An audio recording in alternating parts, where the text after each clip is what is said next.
अस्सलाम वालेकुम दोस्तों। कैसे हैं आप? आज मैं आपको बताने जा रहा हूँ कि हम विज़िट वीज़ा इंश्योरेंस कैसे रिन्यू कर सकते हैं। जो लोग सऊदी अरब में विज़िट वीज़े पे आते हैं, उनको हर महीने अपनी इंश्योरेंस रिन्यू करनी पड़ती है। ठीक है? शुरू में फर्स्ट टाइम आप रिन्यू करेंगे वो 3 महीने के लिए होगी। ठीक है? तो आपको किसी ऑफ़िस में जाने की ज़रूरत नहीं है, इंश्योरेंस ऑफ़िस में जाने की ज़रूरत नहीं है, आप ऑनलाइन कर सकते हैं। ठीक है? ऑनलाइन करने का क्या तरीका है, आपकी जो फ़ैमिली है, जो आप विज़िट पर आई है, अबशर से आप उनकी सारी डिटेल ले सकते हैं। ठीक है? डिटेल लेने के बाद आप इस वेबसाइट पे आएँगे, इसका मैं लिंक भी नीचे दे दूँगा। वीज़ा नंबर लिखिए, यहाँ पासपोर्ट नंबर देना है। ठीक है? वीज़ा नंबर आप यहाँ यहाँ देना आपने। ठीक है? ये इन्फॉर्मेशन आप करेक्ट देंगे, तो ये ऑटोमेटिक वो डिटेल ले लेगा। ठीक है ना? आप इसको वेरीफ़ाई करें। वेरीफ़ाई करने के बाद अब ये आएँ, ये देखें, ये पूरा उसने ऑटोमेटिकली सारा डिटेल डिटेक्ट कर ली है। ठीक है? ये इश्यू डेट है। ठीक है? ये आप अबशर से चेक कर लें तो वो आपको पूरी यानी नाम, करेक्ट नाम, सारा कुछ उसमें भी आपको डिटेल मिल जाएगी। ठीक है? तो ये नाम लिखा हुआ है। ठीक है? डेट ऑफ़ बर्थ लिखी हुई है और ये मेन मतलब ये ऑटोमेटिकली डिटेक्ट कर लेता है, आपको ज़्यादा कुछ करने की ज़रूरत नहीं पड़ती। ये अलराजी तकाफुल .com वेबसाइट है।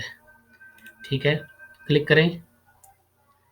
ये टोटल 32 बनेगा। ये कुछ क्वेश्चन पूछेगा कि is there a hypnotic case currently in the hospital or receive emergency treatment। ठीक है? ये इमरजेंसी के बारे में बता रहा है, कुछ ऐसी कोई इमरजेंसी तो नहीं है ना? तो आपने इस पे नो पे क्लिक कर देना है। ठीक है? कोई एक्सीडेंट, इंजरी वगैरह कुछ माज़ूरी तो नहीं है? अगर है तो येस कर दें, नहीं है तो नो कर दें। आप do you have cause of congenital malformation. ठीक है? इस पे भी नो क्लिक कर दें।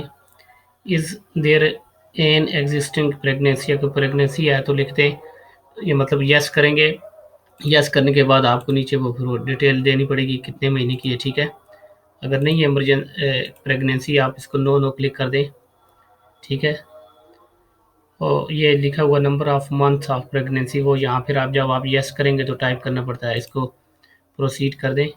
प्रोसीड करने के बाद ये आपने यहाँ जब आप अक्षर से उसकी डिटेल ना निकालेंगे तो वहाँ आपको पहले ऑप्शन आएगा पासपोर्ट नंबर, पहले नाम, passport number, visa number, border number.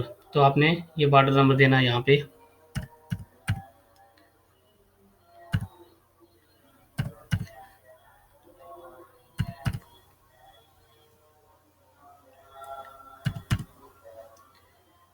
Mistake नहीं होनी चाहिए, आपने यहाँ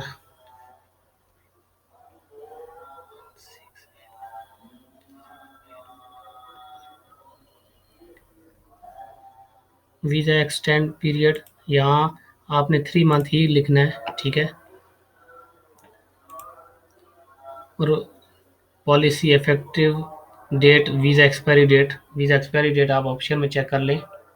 ठीक है?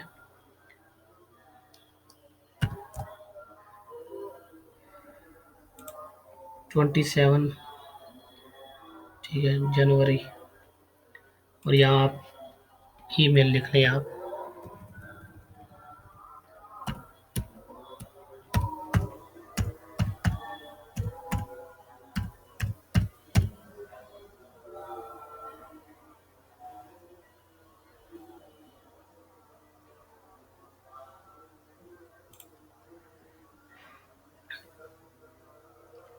ठीक है? ये अभी ये सारी डिटेल आ गई है। ये इसने टिक कर दिया कि करेक्ट है सब कुछ। ठीक है? 3 मंथ, ये सारे उसने सारी डिटेल आप यहाँ उसने वेरीफाई कर दी है। ठीक है? ये उसकी इंफॉर्मेशन है, क्या उसकी कितने यानी रियाल में ये रिन्यू होती है। ये टोटल 29, ये मेरा टैक्स लगा के 32 रियाल बनता है। ये टोटल 29.63 बनता है। ठीक है? यहाँ आपने इसको अबशर वाली साइट को जो है ना उसको प्रिंट निकाल लें तो बेहतर है।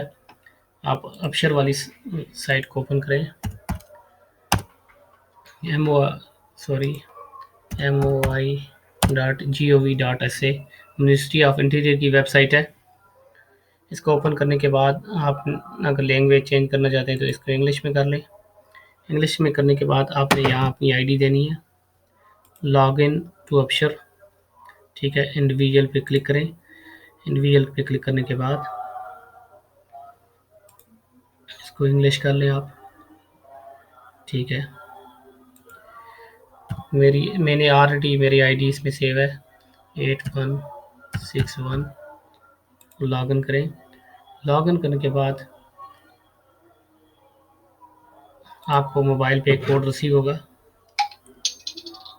वो आपने यहाँ देना है। आपका मोबाइल जो नंबर है वो अपशर में अगर सेव है तो तभी आपको मैसेज आएगा, वरना आप अपशर नहीं यूज़ कर सकते।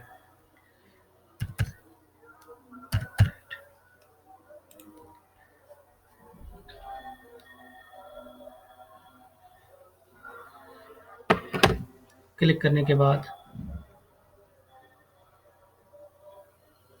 डैशबोर्ड पे क्लिक करना है। क्लिक करने के बाद अभी आप नीचे आए तो ये लिखा हुआ विजिट वीज़ा, इसमें मोर डिटेल पे क्लिक करें। क्लिक करने के बाद ये आप देख सकते हैं, ये आपकी डिटेल आ गई। जो भी ये विजिटर है आपके वीज़े काम पे आए हैं वो ये डिटेल आ गई।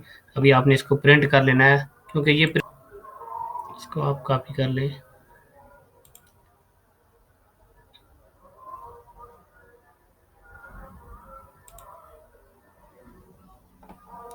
कॉपी कर लें, प्रिंट कर लें, इसको पीडीएफ में सेव कर लें और इसको उसके साथ अटैच कर दें। सिंपल सा काम है।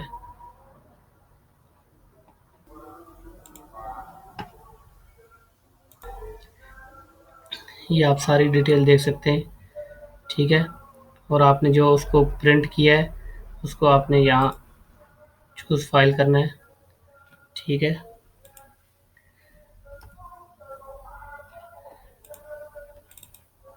ठीक है, इसको अपलोड पे क्लिक करें।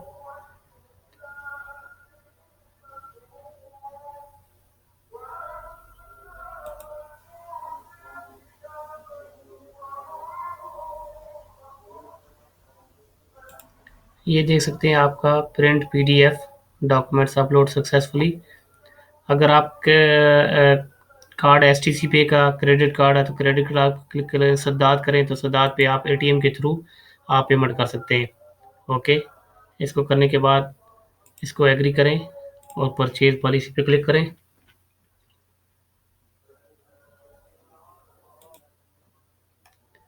ये देखें आप, ये प्रिंट सक्सेसफुल हो गया। ओके, ये सारी डिटेल आ गई, ठीक है ना। तो ये इसको आप पिक्चर ले लें। जब आप जाएंगे तो बिल पे करने एटीएम में, ये तो आपने ये नंबर देना है और ये कोड देना है और आपने पेमेंट कर देनी है, ठीक है। यकीनन आपको समझ आ गई होगी। चलिए, बहुत शुक्रिया।